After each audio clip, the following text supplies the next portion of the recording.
Hello, everyone, and welcome to the Catholic Truth Podcast. Today, we have a crazy story of someone who was Catholic and left the church and became an atheist, and then he joined Islam and became Muslim, and then he found his way back to the Catholic Church. I'm super excited to be welcoming today to the show Jim Campbell, who I had a great chance to talk with recently. He's actually going to be writing articles for Catholic Truth. So I'm very excited about that. He's a director of evangelization and catechesis in Minnesota.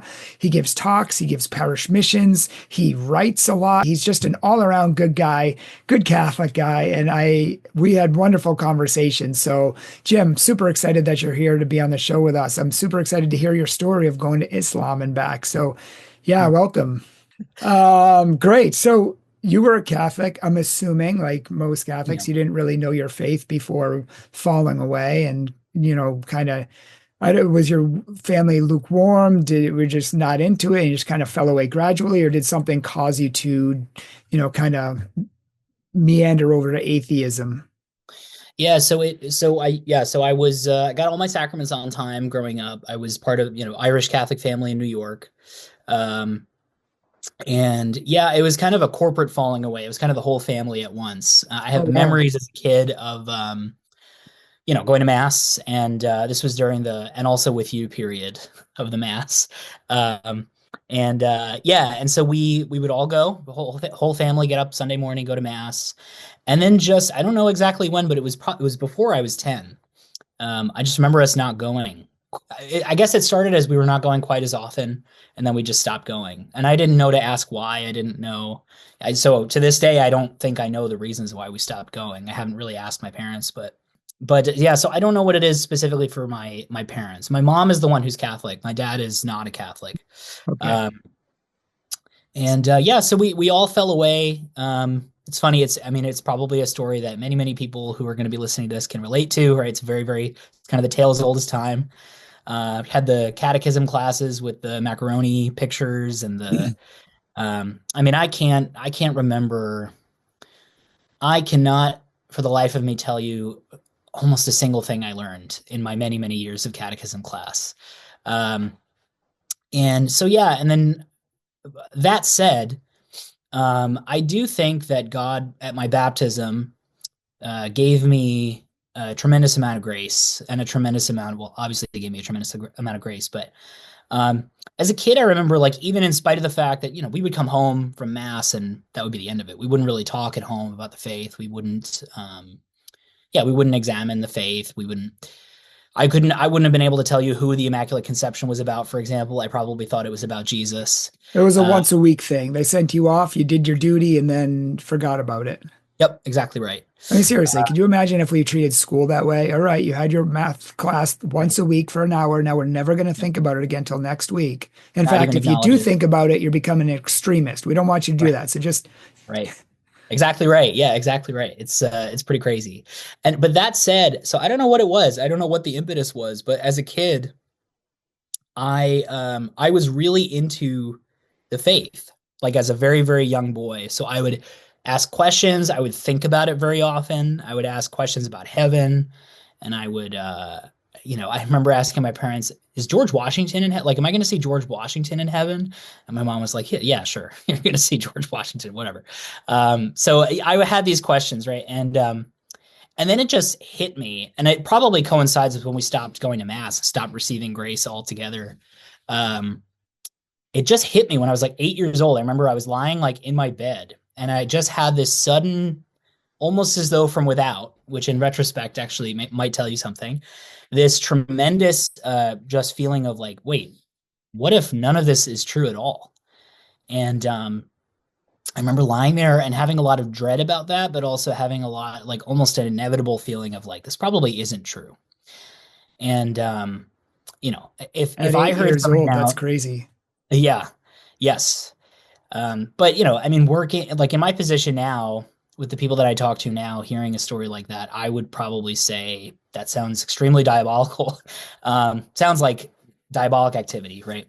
Um, but I had no recourse, right, to examine that. I certainly didn't have anybody in my life who could have pointed that out to me. So it Hmm. just seemed like it just seemed like a voice of reason to me, right? Because the faith was not taken seriously. Um, the faith was something it was like a, pair of shoes that we put on once a week and then took them right off. So yeah, it just seemed like it seemed like the more rational voice to me, that thought. And, I would have conversations now and then, especially with my mom. And my mom was very good about, she did her best, I think, as a person of her generation I think she does believe she has some kind of faith. Um, and so she did her best to, she told me the story of Lourdes, story of Saint Bernadette and all that. And so we would have these conversations back and forth, and it would console me and strengthen me for a little while, but then the thoughts would just come back. And then, so it went sort of back and forth until I was a teenager. And then once you're a teenager, this is kind of why, so in my work now, I do a lot of confirmation prep, with young people. And like, I think my story is a good example of why, like, it really would be good if people got that grace earlier, that sacramental grace earlier, the grace of confirmation. Agreed. And Because most of my 30 years of ministry has been with teenagers, middle right, school and high school teens, because that's when they start questioning, and if they don't get their yep, questions answered, they fall away. So I wanted yep. to like get them there at that point. And that's it, is that it's not even a matter of fall away, right? Because as a teenager, there's so many reasons. There's an incredible incentive from a worldly perspective not to believe as a teenager. There are so many things all of a sudden that you want to do, that you want to be able to do. And the existence of God in the mind of a teenager who has all of a sudden these things that they want to do, the existence of God is an inconvenience, so to speak, for those teenagers, right? Well, okay, I believe in God, I believe these things are sins, but man, I want to do these things, right? And so as a teenager, with a faith hanging on by a thread, if that, and then all of a sudden you add on all these tremendous external and internal pressures. I think the killing blow was, so this would have been around 2010, 2011. So this was the beginning of like the new atheism movement. Mm. So I got hit right at the perfect time, right? I was having these doubts. I was having, I had, as I say, this tremendous incentive system just to walk away and just to live in the world. And yeah, and then Christopher Hitchens and Richard Dawkins came into my life, and that was about it. That gave me kind of the intellectual pretext to just follow through with the stuff that I had the temptation to do anyway. So how heavy did you get into atheism? I was the teenage kid who would argue with his friends at school, who believed in God. So I would go out of my way to find, Christian or Catholic kids and try to make atheists out of them. So I'd say I had an overtly hostile posture to Christianity, to religious belief. Yeah, just of any kind. And so that persisted for a long time. I was also, as a teenager, I was in bands. I was, my favorite class in school was English. So I had this kind of idea of myself as this literary kid.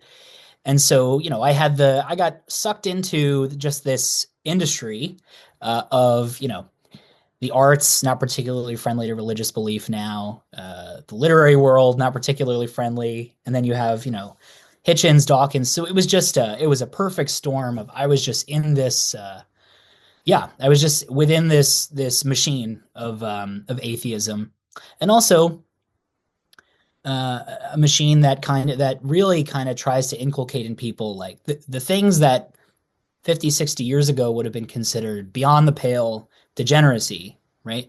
No, you do these things. These are the normal things to do. And so, yeah, I think it was just, it was a self-accelerating process where, Did you get I into like a started big out, party life or anything like that?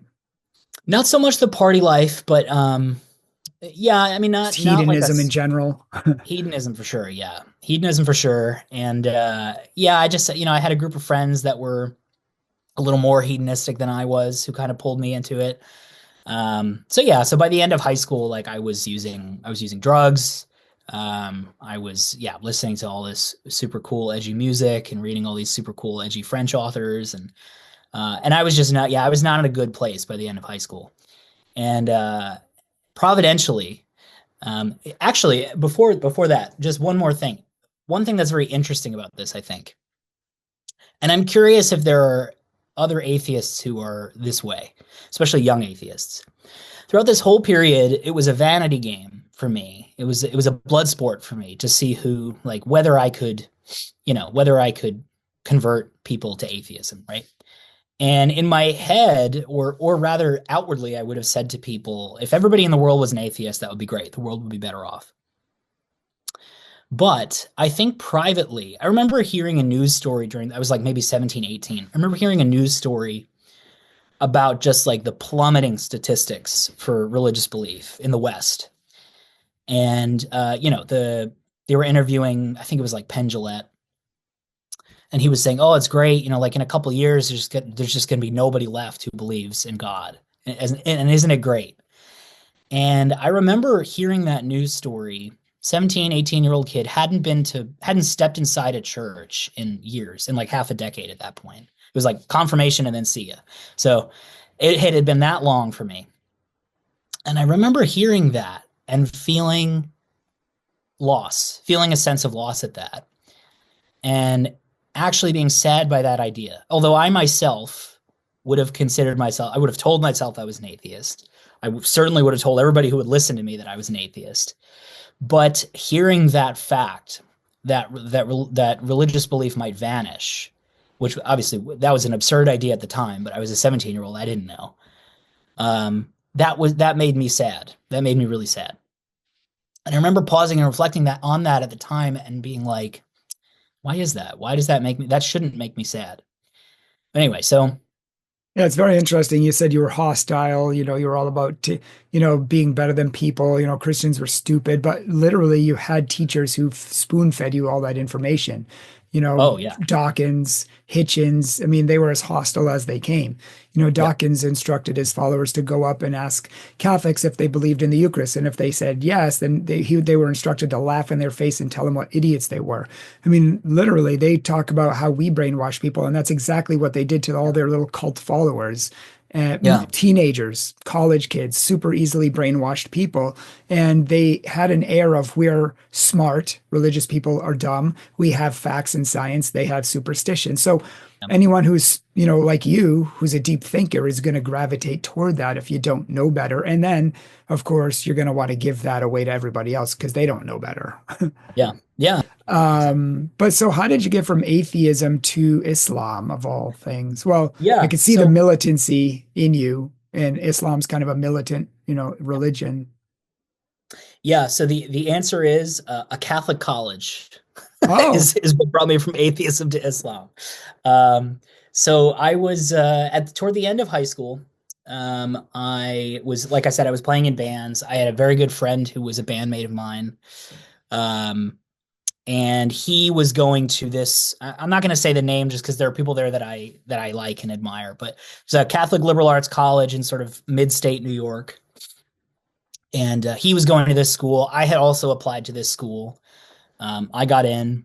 And so purely because my friend who was my bandmate was going to this school, and he and I were gonna write great songs and put out these albums that went #1 and all that. We decided we were gonna go and we are gonna be roommates at this school. So I went to this Catholic college after, like I say, several years of not even thinking about Catholicism, just having this idea in my head that, well, all religions are bad, but Catholicism is like the capital B bad. And I don't really even know why, but it is. And I went to this Catholic college, and this school had, to their credit, a core religious studies requirement. So you had to take one class of religious studies, I believe, and maybe two, in order to satisfy your core requirements. So first semester as a college freshman, I take this religious studies course. It's called Experiences of the Sacred. It's a very religious studies name as opposed to theology. It was taught by a Hindu scholar. She was Hindu, but she was Hindu culturally, I guess, but she was an atheist. She was like teaching at a Catholic college. Teaching at a Catholic college, correct? Yep, that says it all. Sounds about right, yeah. But yeah, so I took this class, and I will say, so this person is an atheist. She describes herself as a like a neo-Marxist, I think she says, but she was very fair to just sort of generalized religious experience, not Christianity or Catholicism, but just generalized religious experience. She was very fair. And it was the first time in my life, if you could believe it, that I encountered a smart person talking about religion in my mind, right? Um, and it couldn't be that for the first 18 years of my life I wasn't listening. Could not have been that. But so I met this person, I met this professor, and I sat down in her class and listened to what she had to say. And by the end, I had been more or less sold on the idea that religion, at the very least, was not foolish. That religious belief was not foolish, and that a person could be intelligent and also believe. Um, and it was such an interesting class to me that I decided I was going to just keep taking religious studies courses. I entered as a psychology major, but I took almost no psychology. I just took a number of religious studies courses. So I was really searching. I was really, at this point, I think I would have said, I don't know that I believe, but I would like very much to be able to believe.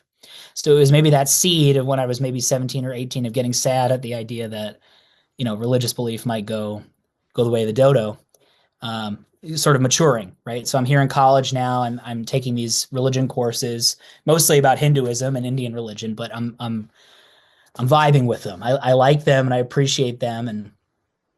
And so, yeah. And so somewhere along the way, I just decided, I really like religious studies. So I think I might switch my major. So I switched to religious studies. I was taking all these courses. And somewhere along the way, so for a little while, I kind of flirted with Eastern Indian religion, whatever, but I was a college student.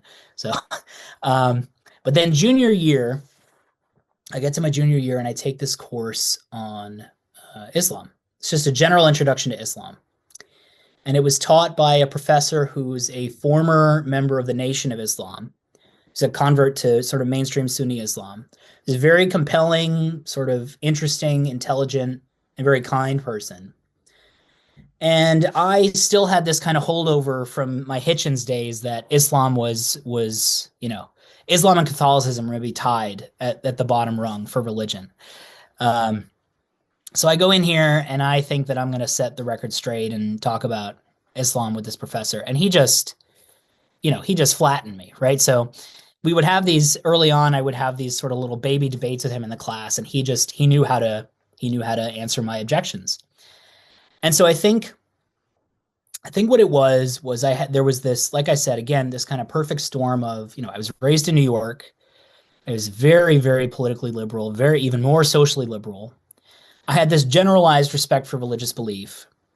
And I see this religion that to me seems very exotic and interesting. And I think I just got swept up in it. I would like to say that there was some kind of sincere appeal to at least to Islam that drew me to it. But I think what it was really was just, I think it was the same kind of vanity that drew me to atheism. I think I liked the idea of being a Muslim. I liked the idea of like, oh wow, like so my liberal friends are all going to be fascinated by this if I just become a Muslim, right? And people will want to ask all these questions, and I think that's really what maybe there was a kernel of some kind of belief, but I think that's what it was. And so I spent a long time talking with this professor, and then I would say about halfway through my junior year, I took what's called the Shahada, which is the profession of faith. So for anybody wondering, the way that a person converts there's no Islamic RCIA or OCIA. There's no there's no enrollment or anything like that. The way that a person becomes a Muslim, in Islamic thinking at least, is they make this profession called the Shahada, where they bear witness to the unity of God or the oneness of God, and they bear witness to the prophethood of Muhammad. And as long as you say those two things, you are a Muslim. There is one God, and Muhammad is his prophet. Muhammad is his prophet. That's right. Yeah. So I did this very in front of a lot of people at a masjid, and yeah, and then so I was a Muslim. And I remember it's funny. I remember thinking like this is going to be so cool and interesting and I'm going to be so cool and interesting. But the moment I did it, I remember I and a number of my Muslim friends went out for lunch after. And I remember sitting there and just feeling I don't know where it was, well, now I know where it was coming from, but I had this feeling I didn't know where it was coming from of what did I just do? Why did I do that? And just this feeling of I guess regret, shame, of like why did I just do that? And obviously like many similar feelings at the time, I just pushed it down, just forgot it, just ignored it and went through, yeah, I think it was about 3 years, 4 years of living as a Muslim and doing the prayers and going to the masjid on Fridays and um yeah, wasn't, didn't drink alcohol, didn't eat bacon, so all the classic kind of Muslim lifestyle things. And that was me for 3 or 4 years. And how Uh was that? how was it? Yeah. So I will say so what's interesting is there was again I was at a Catholic college, right? A Catholic college with a huge presence of a lot of religious priests living on campus, teaching at the college. I knew many of them because I was a religious studies major, and I got zero pushback from anybody. Huh. I got congratulations from people that it was really, Oh, yeah. I got clergy from clergy? I think I think so. I'm trying to remember specifically who it might have been. Well, it's Yeah, not I important, but the fact that people are yeah, congratulating you at a Catholic college, yeah, Catholics, just yeah. really sad that it's time signs of the times. Yep, administration. I got congratulations from administration, from certainly from professors in the religion department who I know are Catholic. Oh my gosh. Um, and yeah, and then so now I've learned since many years later. I just recently kind of reconnected with one of the priests who teaches at this school, and I told him that I'd become a Catholic again, and I was, and he said, yeah, he was like, back then. He said there was a huge kind of hubbub among the priests about that, about your converting to Islam. And some of them were saying, we need to talk to him. We need to confront him about this. And he said, but me, I said, let him, he'll learn. Let him, live this out or whatever. So I don't know. So, but certainly none of my friends. I mean, certainly none of my friends confronted me about it or put up really any resistance whatsoever. And there was a lot of congratulations. Um, there was precisely one person who, a little bit down the way, kind of took me aside and kind of asked me like, "What are you doing? Like, why are you doing this?" Um, and I remember, so this is interesting. I remember the little bit of pushback I got hit really hard. You would think, right, if this were a sincere conversion, if this were something that I was really 100% sold on, that it wouldn't really matter, right? I mean, if somebody confronted me about being a Catholic today, I would say, "Thank you very much." Right now I get to be a little bit more like Jesus. Now that you've said that to me, um, but being a Muslim and having people, my friends, people my age, say like, "What are you doing?" The one or two people who did that, I remember it really hit, and I remember it would sit with me for a couple days. Now, what that tells me, I think in retrospect, is that I knew, right? I knew that this was goofy and ridiculous, and there was probably my whole heart was probably not in it. But I know so. But yeah, I mean the worldly benefits, and this sounds funny to say, right? The worldly benefits of being kind of this, this young white guy who's a Muslim, in my mind at the time, outweighed the fact that I had walked away from my faith and my Lord. Um, and yeah, so that was how I lived for 3 or 4 years. I will say so the young people, the young Muslims that I knew were very admirable, just along the lines of natural virtue. I'd say there's a tremendous amount of natural virtue among young Muslims that that would be great. I mean, I think it would make them great Catholics. I think so especially the women, young Muslim women, tremendously virtuous, tremendously modest and good-hearted and good-willed. The couple of young Muslim ladies that I knew at the time were just extremely generous with me, and the guys too. Um, and I would say that was the greatest positive that came out of that experience was getting to know some of the young people, the young Muslims at my college. Um, Kind of a sort of a St. Francis with the Sultan type of thing, right? Where when St. Francis goes and meets Yeah. the Sultan in Egypt, right? He one of the things that he is blown away by is the religiosity as a virtue, right, of the Muslim people, right? The way that they exercise the virtue of religion. And obviously, Francis had no mind for converting, but what he did was he came back home and he said, "We need to implement some of this stuff, right? I mean, we need to commit with a greater vigor to our own faith, right? Because they don't have the true faith, and yet they're committed to it, right? We who have the true faith, we need to be more sincere. We need to be giving more of ourselves. We need to be reserving less for ourselves." And that's, I would say, my encounter with those young Muslim people probably taught me a similar lesson.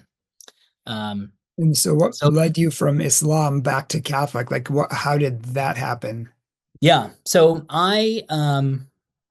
after college, I moved out of the country. I lived in Japan for a little while. Cool. And so I was teaching in Japan, which is very isolating. So there, there's certainly not very much Islam in Japan. And I lived on top of a mountain in the middle of this very rural part of the country. There was barely any access to a Catholic church, let alone a masjid. Um, Interestingly, though, so about 20 minutes down the mountain from where I was living was anybody who knows the Catholic samurai, Blessed Dom Justo Takayama. That was his birthplace, about 20 minutes away from where I lived, and I had no idea at the time. But so I was there at the top of this mountain, very little access to Islamic things, very little access at all to anything that was not Japanese. And I think that separation got me into a reflective place. And it's funny, during this time, I started listening. I don't know why, but I started listening to Christian apologists. And I would listen to them. I would listen to Christian, so William Lane Craig, for example. Um, Who schooled and all I the atheists, by the way. schooled all the atheists. Yeah, so he was the one guy who could go up against, who fearlessly went up against them. And so I would listen to these guys and I would hear the way that they spoke about Jesus, and it filled me with longing. Right, it filled me with almost like a man. I wish I could just be a Christian, and almost like it was this faraway thing that could never happen. And I would have still called myself a Muslim. I would have still outwardly identified as a Muslim to other people. But there was this thing. I was in my living room. It was the weekend, whatever, and I was watching this video of some Christian speaker, apologist, and it would fill me with this longing, this desire for the story of Jesus to be true. And not just the Jesus of Islam, but the Jesus of the true Jesus, right? The one who is the God man, who came and suffered and died for me. And so I think it was that. I think I was listening to these speakers for some reason. I don't know why. Listening to these speakers on the one hand, and then on the other hand, just kind of wilting. Right? I mean, I didn't have any outlet for the outward trappings of Islam. And I remember there was one time I was having some pretty serious doubts about whether I wanted to continue to be Muslim. And I reached out to an imam that I respected on social media, on Facebook. And I sent him a message and I basically said, "Hey, like, could we have a talk? Because I'm having some doubts about, the faith, and I don't know what my future looks like in Islam, and so on and so forth." And I remember the imam wrote back. What's an imam, just for people who might not know? An imam is a Muslim sort of teacher. He's sort of the leader of the community, right? So he's not a priest. He doesn't make sacrifices, but he leads prayer. He leads community prayer. He does the preaching at Friday assembly. Yeah, he's sort of a leader of the community. Okay, thanks. And so I reached out to him, and he wrote back, and he said, I'm very busy. Hopefully we'll be able to speak sometime soon. And then he said, I just hope that you remember the consequences of walking away from the Islamic faith, was the last thing that he said. And I remember hearing that and being like, well, that wasn't the response that I needed. The Um, opposite. it's the opposite, right? Yeah. So, I mean, certainly, like if a person, as a Catholic now, I could say certainly if somebody walks away from the Catholic faith, there are eternal consequences of that. But if a person is reaching out in need of encouragement, that's not the angle you go with immediately, at least, right? You go with love, right? And you go Right. with a desire to help the person to build them up. And that's not the response that I got from this particular imam. And so I think the just where I was and listening to these Christian speakers, not really having any access to the faith, to the Islamic faith, and then getting this very strange kind of counterintuitive message from this imam. I think I just kind of all three of those things. It just kind of broke in me like a fever. Um, and then, so what happened toward the end of my time in Japan was there was a pretty major personal life event that was pretty cataclysmic, pretty life changing, led to a lot of suffering, and a lot of suffering, right? Very far away from my family, very far away from my loved ones, and this is, I think, so of the whole story, I think this is maybe the most important part for people to hear. I, at the time, suffered very severely, right? I had a lot of internal pain, but it was in that moment when I felt most sure that I was on the right track.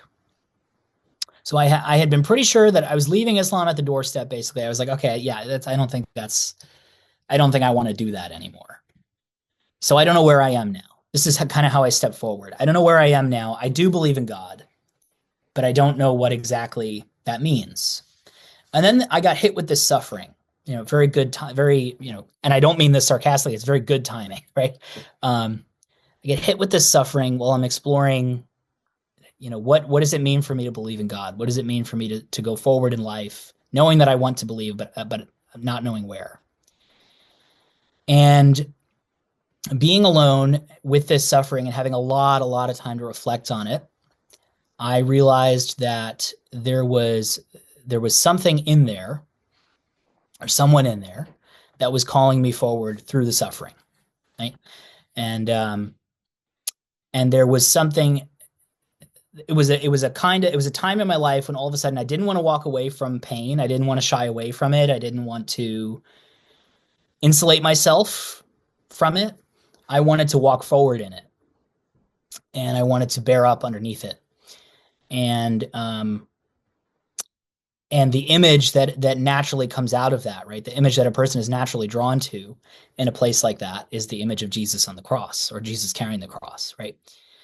And so I think more than anything in my life, I think it was having a place and having endless time to reflect on suffering and to reflect on the meaning of it, And the that meaning of brought me back life, to Christ. reality, kind of everything. Yeah.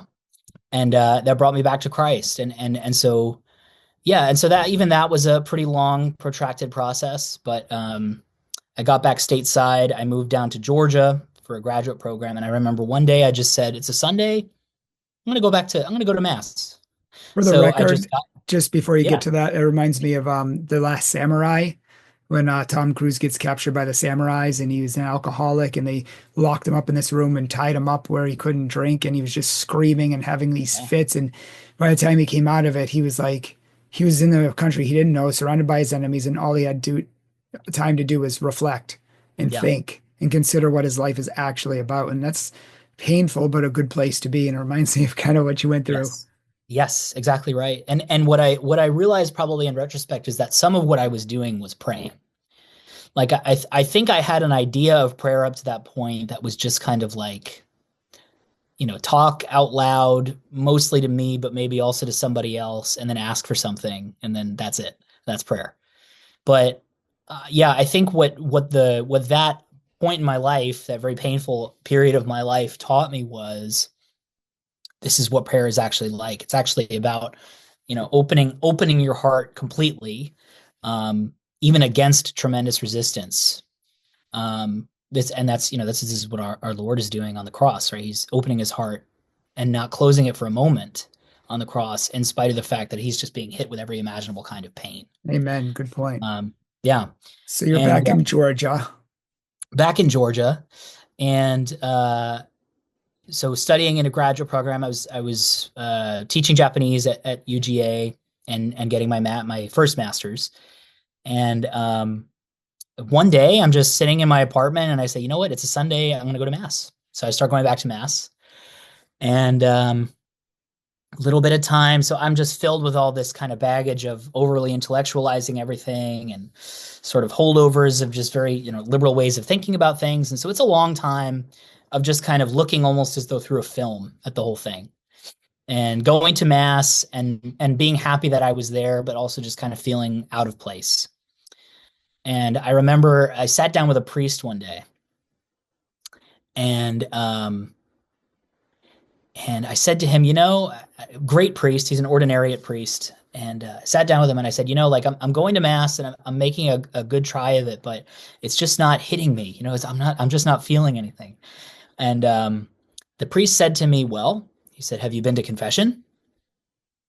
And I said, oh, no. So in my many years of CCD and all that, I guess that lesson just never came up, right?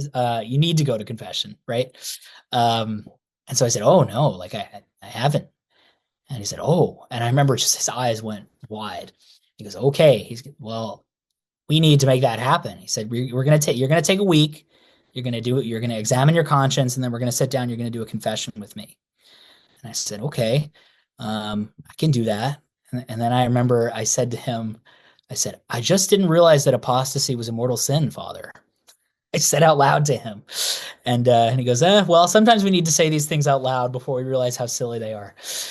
And so, yeah, it took about a week. I did a very kind of superficial examination of conscience. I sat down with him. I did this confession. He absolved me. And I wonder whether this resonates with anybody else who's come back to the faith after some time away. But that first confession, and I think combined with the fact that I could now receive worthily, I was going more frequently, at least, to confession. That combination of now being in a state of grace and staying, making some kind of commitment to stay in a state of grace, even though I had a very superficial sense of what was right and what was wrong at this time. It was almost as though over time, like, a painkiller was wearing off.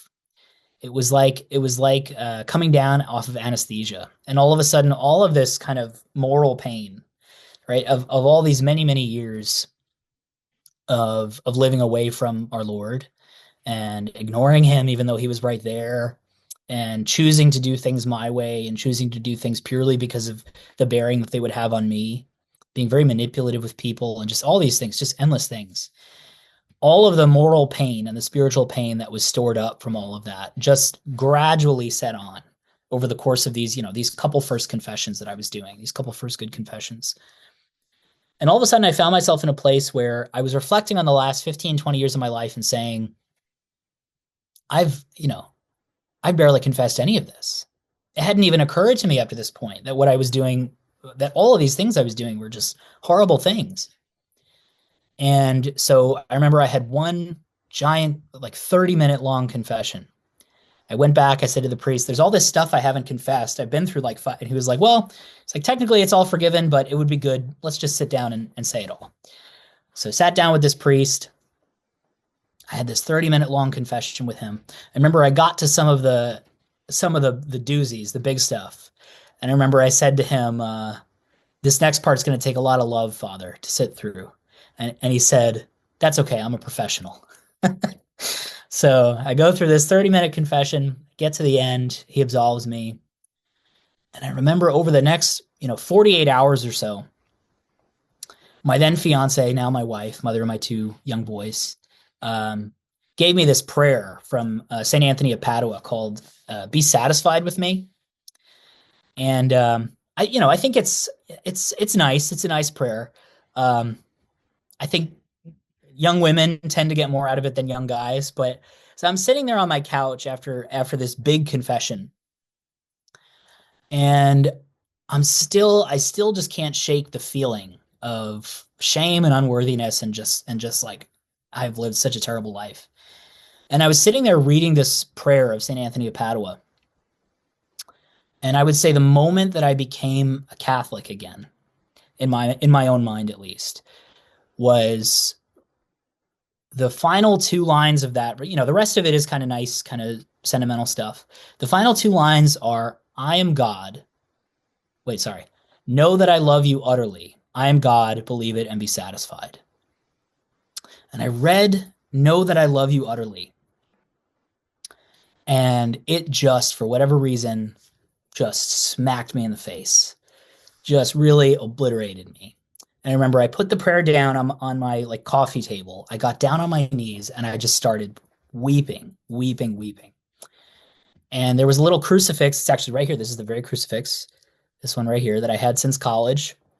I got down in front of this little crucifix on my knees, and all of a sudden the image of Jesus on the cross was the most beautiful thing that I had ever seen. And just looking at it, even though I didn't really even understand why, I could not have intellectually expressed what it was. It just made me turn me into waterworks. I was weeping, weeping, weeping. And I was just saying, I am satisfied. I am satisfied. I am satisfied. And I remember that night was the lightest and most full of love that I have probably ever felt in my life, even to this day.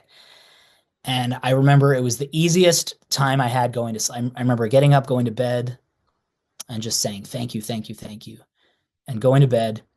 And it was that moment, I think, more than any other moment, where I decided I don't really have any interest in talking about anything else for the rest of my life. I don't, I don't care about football or savings accounts or whatever or whatever. I don't want to talk about these things. I want to spend the rest of my life talking about God, because he's real. And he was patient with me for 20 years while I just turned my nose up at him. He was patient with me, and he was there, and he was waiting because he knew the very moment that it was all going to turn around. And yeah, and so since then it's just been, so it's been, I would say, about 5 years since that happened. And since then it's just been, I don't want to talk about anything else. I just want to talk about this with people. I want to share this with people. I want to love people the way that Jesus has loved me. I want to spend all of myself for him, so that really at the end of time I can look at him and I can go to him with a clean conscience. And yeah, so that's my story. Oh, That's the and I'm that's the cliff sticking to note. it. And I'm sticking to it. That's right. Yeah, Yeah, yeah. that's fantastic. Praise God. It Um, sounds like we have a very similar story. And mine was not a little cross. I was in front of it was a 150-foot steel cross at Franciscan University, but wow. bawling my eyes out, just Yeah, bawling, bawling, bawling that God could love me so freely, yeah, so much, even though I was such a sinner, so disgusting, so little. And yet yeah, he loved me as if I was the best thing on planet Earth, yep, and just freely gave his love to me, utterly gave his love to me without any conditions. And it was in that moment I said, I don't want to do anything else. I don't want to do this English major, this theater major, everything else I'm doing. I just want to talk about God. I want other yeah, people to be free as he's freed me. I want to yep, heal other people as he's healed me. I just want to change the world the way he's changed my world. And it's just yep, like that yep. ministry calling, that moment of, complete no going back conversion. It's Exactly powerful. right. Yeah, exactly right. It has been the greatest gift, um, being in this work and seeing that moment for other people. Mhm. It's great. It's crazy that he allows us to do that.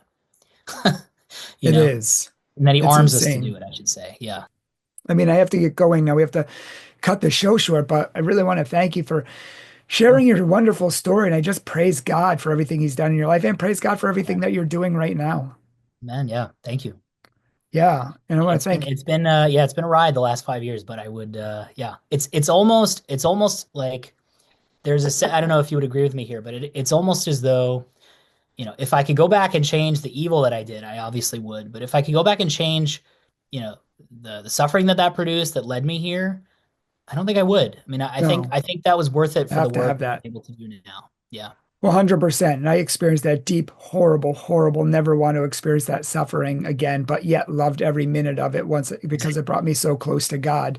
exactly And right. I've been able to have such a powerful ministry because people can talk to me about anything, tell me anything without any judgment because I've been there. I've suffered it. I've lived stupidly, so I can't judge anybody else. And it just helps me to reach so many more people. Yep, Um, 100%.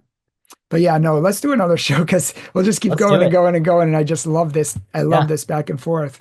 agreed. Um, yeah, thank you. And, everybody else, if you would like a speaker, bring Jim to your parish. I'll link his email below and or his website, whatever. And any content that he has. But, look him up. If you want a parish missioner, a youth speaker, a confirmation retreat, bring him in. Feel free to bring us in as well. Feel free to bring us in together. We'll double the Yeah, retreat. 100%. Let's do it. Um, but yeah, no, thank you all for watching and check out the description section below and check out our youth series, which I'll link below as well. I really appreciate you all watching and tuning in. God bless you.